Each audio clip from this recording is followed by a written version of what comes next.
या सगळ्या गोष्टीची शहानिशा करण्यासाठी आपण एक कमिटी आयुक्तांच्या अध्यक्षतेखाली नेमतो की ज्या कमिटीनं पुढच्या 8 दिवसांमध्ये या सगळ्या वस्तुस्थितीचा अहवाल आणि त्याच्याबद्दल प्रत्यक्षात कोण दोषी आहे याच्याबद्दलची स्पष्टता त्या अहवालामध्ये येईल. त्या अहवालानंतर जे याच्यामध्ये ज्यांनी याच्यामध्ये दुर्लक्ष केलं असेल, ज्यांच्यामुळे या घटनाक्रमाला जे जबाबदार असतील त्या सगळ्यांच्यावरती अतिशय कडक कारवाई करण्याबद्दल त्या अहवालाप्रमाणे पुढे.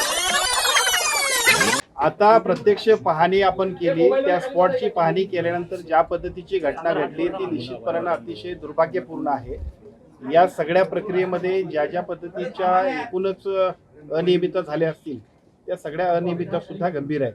खरं तर अशा पद्धतीची घटनाच घडायला नको, कारण 2 वर्षापूर्वी आम्ही हॉस्पिटल बांधलं आणि मग त्याच्यानंतर अशा गोष्टी होणं हे आमच्या दृष्टिकोनातून सुद्धा ते चुकीचंच आहे. फक्त प्रश्न असा आहे की नेमकं तो जो झालेली घटना आहे 3-3:30 वाजता रात्री झाली, त्या 3:30 वाजता झालेल्या घटनेचं नेमकं कारण काय आहे हे सुद्धा आपण घेतलं पाहिजे. आणि मी आपल्याला सांगतो की ते कारण शोधणं आणि त्या कारणाप्रमाणे ज्या गोष्टी आवश्यक आहेत त्या ज्या गोष्टी आवश्यक आहेत ज्या गोष्टींच्यामुळे घडलंय या सगळ्या गोष्टीची शहानिशा करण्यासाठी आपण एक कमिटी आयुक्तांच्या अध्यक्षतेखाली नेमतोय. या आयुक्तांच्या खालच्या अध्यक्षतेखालील कमिटीमध्ये एका बाजूला MSCBचे आपले इलेक्ट्रिकलचे चीफ इंजिनियर असतील, दुसऱ्या बाजूला एम्स सारख्या संस्थेतले सुद्धा नामवंत असतील, DMERचे सुद्धा एक्सपर्ट असतील की ज्या कमिटीनं पुढच्या 8 दिवसांमध्ये या सगळ्या वस्तुस्थितीचा अहवाल आणि त्याच्याबद्दल प्रत्यक्षात कोण दोषी आहे याच्याबद्दलची स्पष्टता त्या अहवालामध्ये येईल. त्या अहवालानंतर जे याच्यामध्ये ज्यांनी याच्यामध्ये दुर्लक्ष केलं असेल, ज्यांच्यामुळे या घटनाक्रमाला जे जबाबदार असतील त्या सगळ्यांच्यावरती अतिशय कडक कारवाई करण्याबद्दल त्या अहवालाप्रमाणे आम्ही पुढे जाऊ. आमचे आयुक्त संजय काटकर जे हेल्थ कमिशनर आहेत, महाराष्ट्र राज्याच्या सार्वजनिक आरोग्य विभागाचे हेल्थ कमिशनर सन्मान्य संजय काटकर यांच्या अध्यक्षतेखाली ही कमिटी असेल. या कमिटीमध्ये एका बाजूला एम्सचे प्रतिनिधी असतील, दुसऱ्या बाजूला इलेक्ट्रिकल ह्या सगळ्या एकूण यंत्रणेसाठी चीफ इंजिनियर असतील, MSCBचे चीफ इंजिनियर इलेक्ट्रिकल विभागाचे, आणि त्याचबरोबर DMRचे प्रतिनिधी फायर ऑडिट जे आहे त्याच्याबद्दल त्याच्या संबंधातले सुद्धा लोक असतील. 7 लोकांची कमिटी असेल की ज्या कमिटीचा पुढच्या आठवड्यात संपूर्णतः त्यांच्या अहवालाप्रमाणे ज्या जे लोक दोषी असतील पुढच्या 8 दिवसानंतर त्यांच्यावरच्या कारवाई होईल. मागच्या वेळेला ज्यावेळी मी मेळघाटला आलो होतो, मला वाटतं की मेळघाटला आलो होतो त्यावेळेला सुपर स्पेशालिटीला सुद्धा उशिरा रात्री आलो होतो. त्याच वेळेला ज्या ज्या डॉक्टरांच्याकडून अनियमितता होते अशा लोकांच्यावरती आपण कारवाई केल्या होत्या. महाराष्ट्रामध्ये गेल्या वर्षभरामध्ये ज्या लोकांनी अशा पद्धतीनं गैरहजर राहत आहेत अशी 500 लोक आपण काढले. पुढच्या 500 लोकांना सुद्धा आम्ही नोटिसेस दिली. एकही हॉस्पिटलमध्ये जर आमच्याकडे डॉक्टर उपलब्ध नसतील तर डॉक्टर्स सार्वजनिक आरोग्य विभागाच्या व्यवस्था ह्या लोकांच्यासाठी आहे, कुणाच्या सोयीसाठी नाही. त्यामुळे त्या सगळ्यांच्यावरती कारवाई होईल. 5 सेकंड आता 1400 डॉक्टरांची जी भरती करतोय त्याच्या 1400 मधले त्याची प्रायोरिटी ही आम्ही आदिवासी भाग करतोय आणि त्याच्यानंतर डोंगरी भाग करतोय.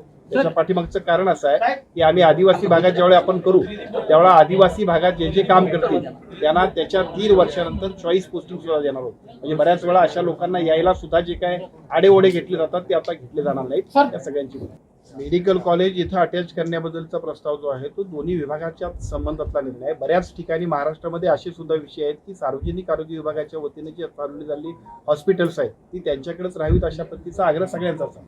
त्यामुळे या 2 विषयामध्ये 2 डिपार्टमेंटची ओपिनियन्स आहेत, त्याच्याबद्दल आपण चर्चा करू. इथलं वैद्यकीय अधीक्षक पद हे प्रभारी आहे. या व्यतिरिक्त क्लास 1चे पण काही 5 ते 6 पदं रिक्त आहे अशी माहिती आहे. या अनुषंगानं आपण काय त्यात प्रस्तावित काय सुधारणा करणार आहात किंवा भरणार आहात पद? याच्यामध्ये आता स्पेशालिस्ट जे आहेत ते संपूर्ण स्पेशालिस्ट आपण 700 ते 800 स्पेशालिस्टला कंपल्सरी, म्हणजे आता पुढच्या 8 दिवसांमध्ये असा एक महत्त्वपूर्ण निर्णय होईल की बरेचसे हॉस्पिटलमध्ये जे स्पेशालिस्ट नव्हते ते संपूर्ण स्पेशालिस्ट सगळ्या महाराष्ट्रात सगळीकडे त्यांच्या ठिकाणी दाखल होतील.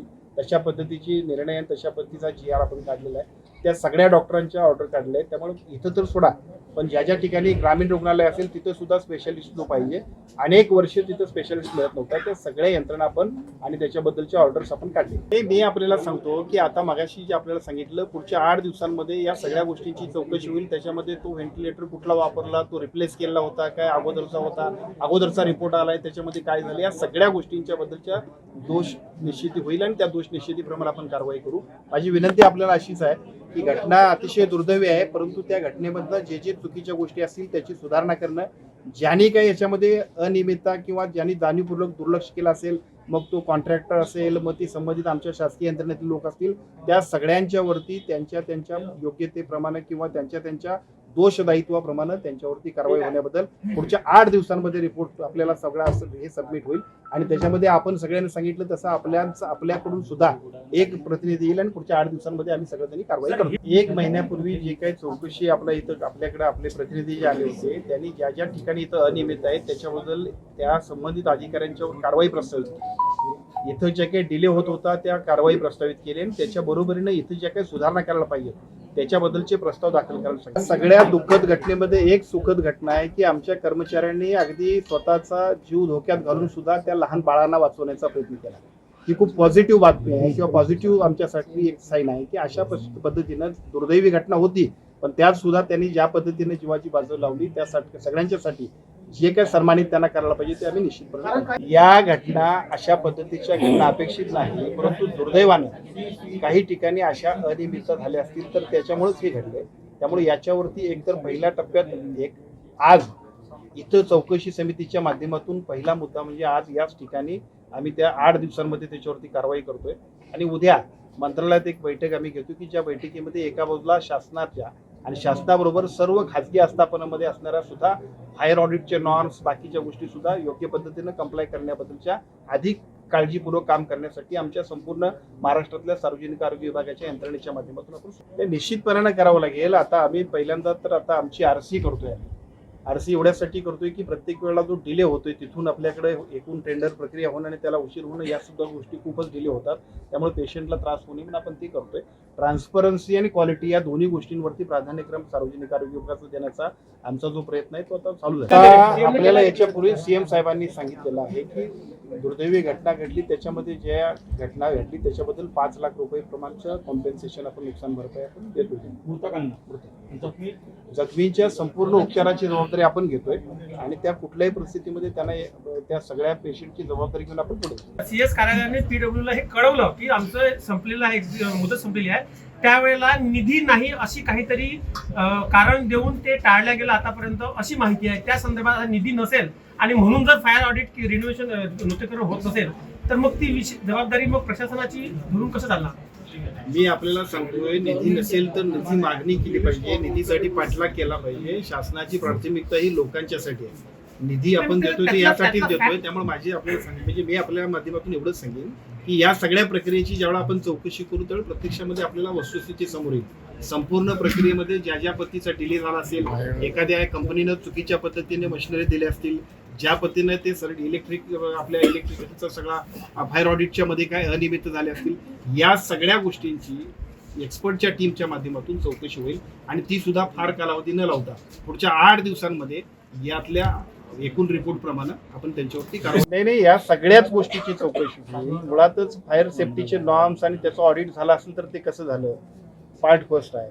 मशिनरी जर असतील तर त्या मशिनरी अशा पद्धतीच्या योग्य होत्या की अयोग्य होत्या या सगळ्या गोष्टींची चौकशी होईल. या 8 दिवसांच्या मध्ये या सगळ्या चौकशीच्या अहवालामध्ये प्रत्यक्षात सगळे एक्सपर्ट्स आपल्या करेक्ट अशा पद्धतीच्या ओपिनियन आणि आपले फाइंडिंग्स काढतील. त्या फाइंडिंग्स प्रमाणे त्या सगळ्यांच्या वरती आपण आरोप निश्चिती करतो. अगदी बरोबर आहे. एखादी ज्या वेळेला आपण ही आस्थापना सुरू करतोय त्यावेळेला त्या आस्थापनेमध्ये ह्या सगळ्या गोष्टी असणं अपेक्षितच आहे आणि जर ते झालं नसेल चालू तर का नाही झालं पण प्रत्यक्ष याच्याबद्दलची जी काही एक्सपर्टची टीम आहे त्या एक्सपर्टच्या टीमचं ओपिनियन घेऊन आपण त्याच्यावरती पुढे. आजच्या घटनेतून एका बाजूला चौकशी होईल, त्या चौकशीतनं जे चुकीच्या गोष्टी असतील त्याच्यावरती कारवाई होईल हा भाग एक. परंतु या घटनेतनं भविष्य काळामध्ये अशा पद्धतीच्या महाराष्ट्रात कुठं घटना घडू नयेत त्यासाठी ज्या काही उपाययोजना करायला पाहिजे त्यासाठी सुद्धा जसं आपण सांगितलं की 3ऱ्या मजल्यावरती ICU करण्यानं सुद्धा काय त्याचे परिणाम होत आहेत आणि ते जर खाली आणतात तर त्यासाठी सुद्धा ही एक्सपर्टची टीम आपल्याला ओपिनियन देईल. त्या सगळ्या ओपिनियनच्या प्रमाणात आपण पुढे जाऊ.